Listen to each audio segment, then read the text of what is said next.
Architecture pour la mer, c'est une intervention que j'ai voulu faire dans un paysage. C'était en regardant un immeuble à Rio de Janeiro qui est face à la mer. Et quand je rentre dans cet immeuble, je me rends compte qu'il y a la ligne de l'horizon qui traverse le cadre de la fenêtre, qui divise le paysage en deux comme une sorte de tableau. Et en fait, j'ai eu envie juste de rajouter un trait dans ces paysages. J'ai eu envie d'en rajouter un perpendiculaire, comme quelqu'un qui vient poser une perspective dans un tableau. Ce qui est intéressant, c'est qu'on dit que dans la nature, on ne retrouve pas des angles droits. Et en fait, cette ligne était peut-être qu'on essaye d'en rajouter un angle droit.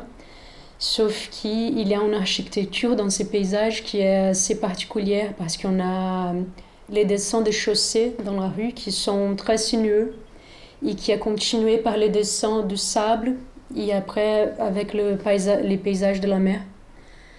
Et ce qui m'intéressait dans ces vidéos, parce que c'est une performance qui est devenue finalement une vidéo, c'est que quand la caméra elle est vraiment très loin, on ne voit plus les fils, on voit juste une sorte de chorégraphie invisible. Ça m'intéresse aussi de jouer avec ces deux points de vue, les points de vue qu'on a dans l'action elle-même et aussi le point de vue de la caméra qui est déjà loin et la distance de cette fenêtre comme une sorte de point de fuite, une ligne de fuite pour le regard aussi.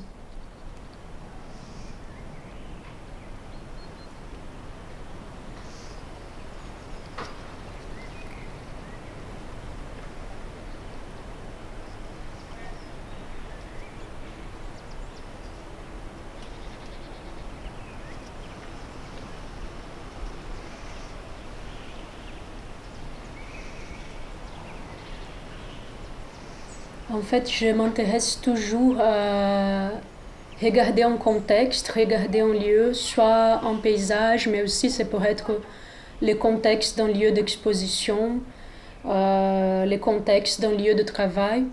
Et j'aime bien remarquer une sorte aussi d'architecture invisible qui est composée par la gestuelle du quotidien, par la gestuelle de tous les jours, dans la façon dont on prend le métro, dont on sort, dont on marche par les couloirs d'un bâtiment, comment on se déplace, quels gestes on utilise pour travailler. Toute la fonctionnalité qui est impliquée aussi là-dedans, qui est conditionnée parfois par l'architecture, qui est conditionnée par une tâche, par quelque chose une tâche qu'on doit accomplir. Donc je pense qu'il y a toute une sorte de dessin, de cartographie qui est créée par cette architecture invisible.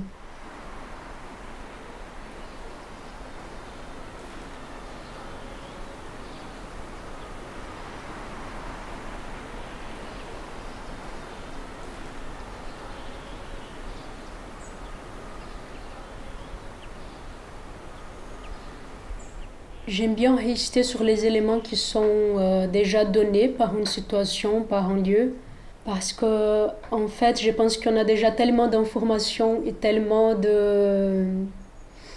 d'offres visuelles, de choses qui déjà essayent d'attirer notre regard à tout le temps.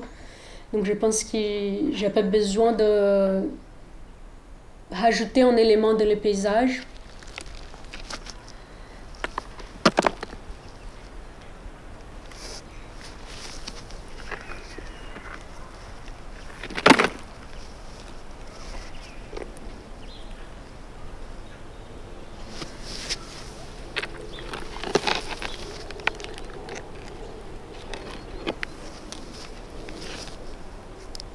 Mon action, elle peut être faite n'importe où. Elle peut être faite de façon clandestine. Elle peut être une sorte de virus qui vient s'infiltrer dans un contexte, dans un lieu donné.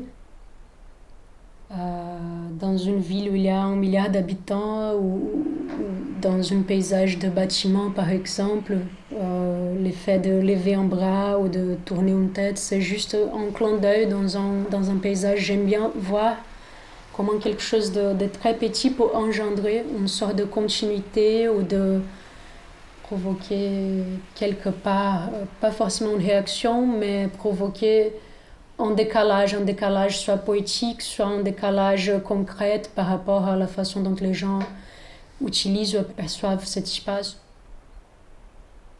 Et je pense que l'architecture, donc, elle va vraiment au-delà d'une question formelle. Elle rentre vraiment dans une question qui est très